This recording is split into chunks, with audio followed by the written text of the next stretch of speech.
Alright, so today I'm going to be showing y'all this suspension trainer.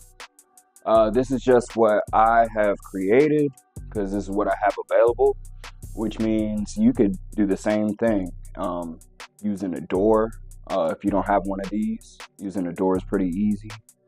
But you'll have about 3 straps, one in the middle and 2 on the outside. For different exercises. Now I'm going to only be showing you the exercise that I feel like is worth your time and is actually worth the value. So there are certain things that, so in any program that you're involved in, you want to make sure that there's 6 of the foundational movements. That would be a squat and a split squat, a press motion, a rowing motion, which is a pulling motion, a hip hinge, and a rotational exercise. This one, I don't have a rotational exercise, and I don't have a hip hinge exercise. So it won't be covering everything, but it'll cover most of the things that, it'll cover most of the bases. So starting off, I'll show you the 2 back exercises I have.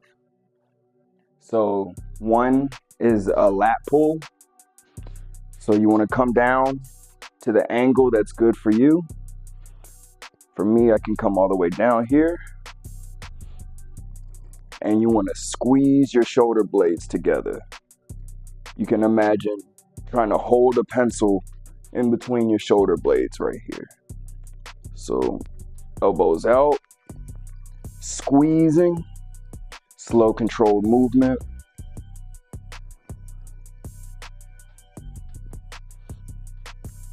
Just like that. And the other back exercise that I feel on the suspension trainer that I feel is worth the value is a reverse fly. So I'll be standing like this. Adjust your angle, and you're just gonna open up your hands to let your body come up vertically. If you need it harder, you can come down a little bit, and this is true with every exercise. So just open up. Don't swing down. Control the movement on the way down. The control movement on the way down is twice as muscle stimulating as the contraction part of it. So those are the 2 back exercises. Next we have the press. So we have a chest press. By the way, for these straps, I just use straps. You could use rope. You could use dog leashes are even good because they come with a clip on it. So you want one of these clips. It's called a carabiner, and you can add attachments. But yeah, so first we'll do the chest press. So come down as much as you want. I'm re-recording this video because my mic wasn't on. And so this is like my 3rd exercise. My 3rd workout today. So you're just gonna come down like this. Make sure you're stretched all the way out. And then press. So again, elbows out. Big chest stretch and press out. You'll feel the stability part, which is very beneficial. It's the benefit that you get from free weights versus a machine. So basically, it activates all your stabilizers. So that's the chest press. Next, there's the chest fly.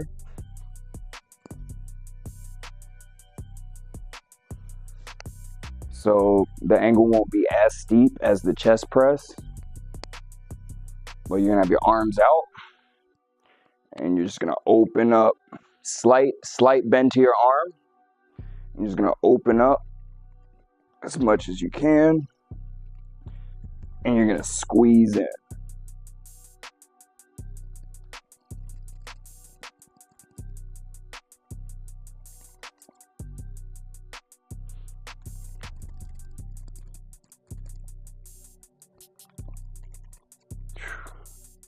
You can go a little easier.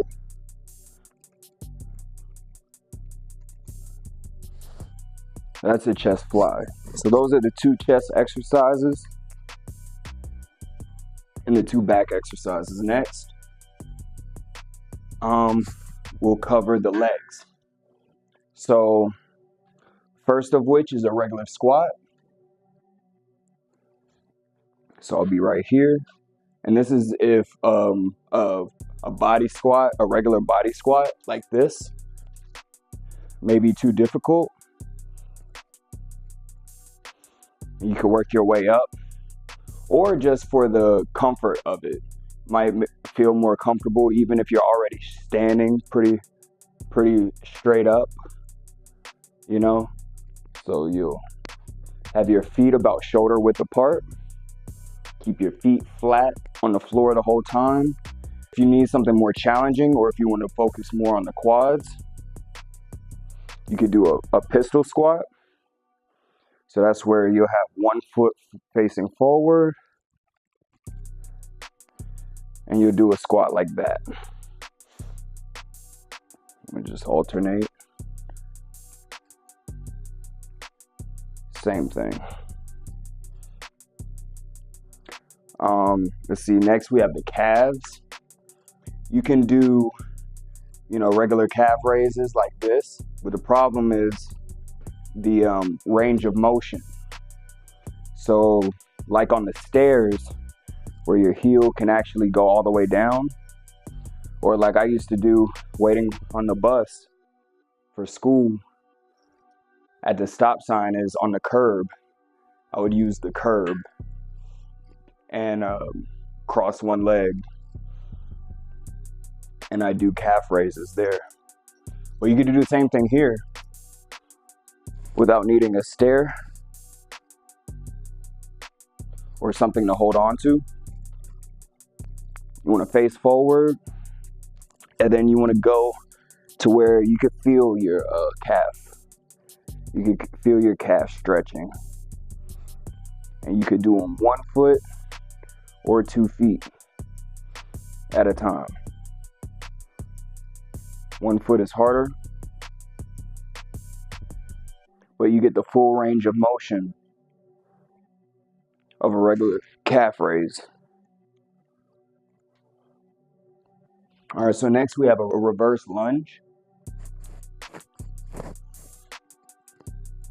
So you'll come out. Actually, this is a little too long, so I'll grab the shorter one. And you. All right, my mic died, so I'm just gonna voice record from here. What I'm emphasizing is reaching back with your toe. You're gonna have a forward foot, and that forward foot is gonna be doing all the work, that forward leg. So you're gonna reach back and touch the ground with your toe, with your back leg, not pushing off of your back leg. You just want to use the leg in front to do all the work, and this is going to be more of a glute and hamstring exercise. So right here I'm showing you, this is my forward foot, and this is the foot that's going to be doing all the work on this set. You can alternate feet. I suggest do a set and then alternate and do another set on the left leg. But that's the reverse lunge right there. You don't want to push off your back leg. You want to use your front leg to do most of the work. And then here I'm demonstrating a regular lunge, forward lunge. So you can do some other body weight exercises as you use your suspension trainer. So here I'm just showing like another bodyweight exercise, some elevated push-ups. It's a good idea to go straight from your chest press into some push-ups or elevated push-ups. Same is true for bench press. You can go straight from bench pressing or incline bench pressing right into push-ups to finish off your set. It's a good way to make sure that you're actually pushing to failure. Focusing on arms now, we're doing bicep curls. So same as always, just lean back. You can use your body weight as your resistance. The further back you lean, the harder it is. Just make sure that your hands are facing in, upward. And just make sure you're not using your back, you're just bending at the elbow and using your biceps to pull your weight forward. This last one is probably my favorite exercise, especially for arms. It's the tricep extension. Again, making sure the only thing bending here is your elbow. So you're going to find your positioning, the amount of body weight / resistance that you need. Bend at the elbow. Elbow only. And press out. So you see that slow and controlled. I can feel my tricep stretching at the end of the movement. And for a little bit less resistance, you could step forward a little bit. It's a good way to also train to failure, progressively step up a little bit to make it easier each time until you can't do it anymore. During this recording, my triceps were still sore from doing this exercise 2 days before this. Yeah, so thanks for watching. Like and subscribe. Stay tuned for more. Chase your dreams. I'll see you next time.